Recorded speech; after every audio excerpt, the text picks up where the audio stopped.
Hello everyone, তো চলো আজকে তোমাদের সাথে একটা ব্লগ শেয়ার করে নিই। এই যে আমার কিউট ক্লায়েন্ট, তো দিদি 1 বছর হয়ে গেল আমার থেকে নেলস করাচ্ছে। দিদির সাথে বন্ডিংটা খুবই ভালো হয়ে গেছে।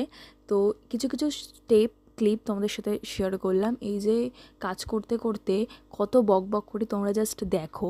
আর মানে যেই কাজটা 2 আওয়ার্সে হয়ে যায়, আমরা একসাথে থাকলে 5 আওয়ার্স আরামসে চলে যাবে, আমাদের কোনো ম্যাটার করে না। মানে কাজ করতে করতে গল্প করতে করতে এই টাইমটা চলে যায়। এই যে আমাদের টি টাইম চলে এসেছিলো, দিদি দার্জিলিং থেকে চা পাতাটা এনেছিল।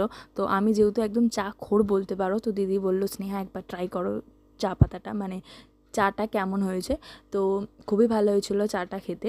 তো ট্রাই করা হয়ে গেছে। এই গল্প করতে করতে এই যে ফিনিশিং ক্যাটসাইয়ের ওপর আমাদের সিলভার গ্লিটার দেওয়া হয়েছিল, তার উপরে ক্যাটসাই ছিল আর তার উপরে ক্রোম ছিল।